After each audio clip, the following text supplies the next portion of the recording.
My traffic book right here, and if you read down below, public servant officer, it pretty much says to him, when a cop pulls me over, you're losing potato chips. But when a cop pulls me over, the first thing I do is I ask him, what's your emergency and how may I assist you? And he's going to ask for my driver's license and insurance or whatever. And I said, well, before we go there, I need you to fill this out. And I take that sheet of paper out of there and hand it to him.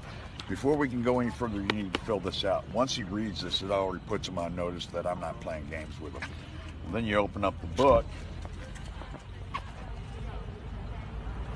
and that is so poignant. And here's the case I won against Harris County. Harris County, I always take my name out because I'm not going to give my name until you can give me what's called, and police always call it, it's RAS. What's your RAS? And they automatically assume I'm a cop because I'm using their lingo. And what RAS stands for, reasonable articulable suspicion that I've committed a crime. Okay, you don't have that? Okay, what's your SAF? Single articulable fact. Well, you don't have that either? Okay, you've just basically said that there's no reason to pull me over because you haven't seen a crime.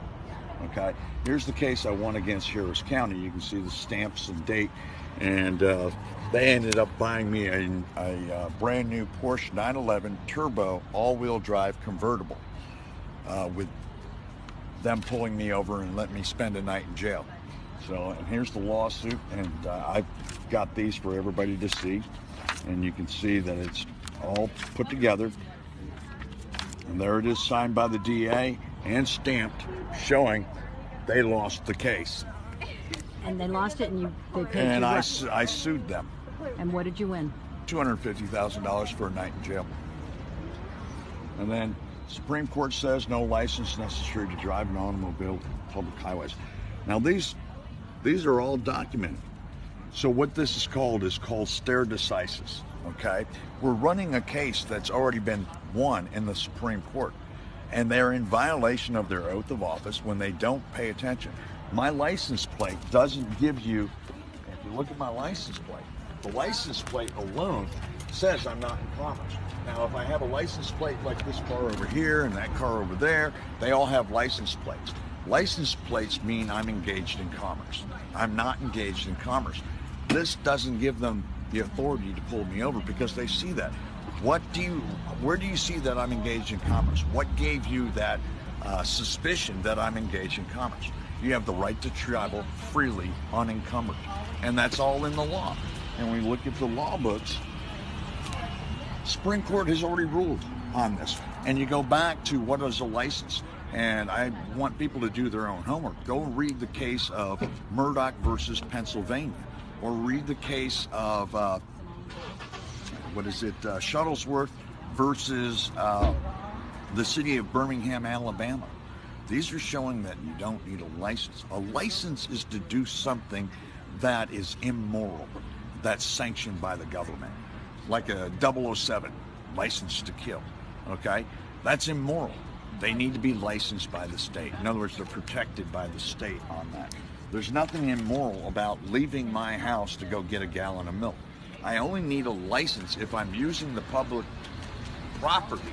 The roadways are public, and they're paid for by the gas tax, okay? They're not paid for by traffic violations. So when you get into the law, this is what scares most cops, and I'm gonna get to it here if the wind would stop for 1 second. This is what most cops don't like, because they don't know it. It's non-emergency use of emergency vehicle lights and sirens is a felony. Pulling me over for a traffic violation, they just committed a felony. And if they don't have reasonable suspicion that I'm engaged in commerce, they're done.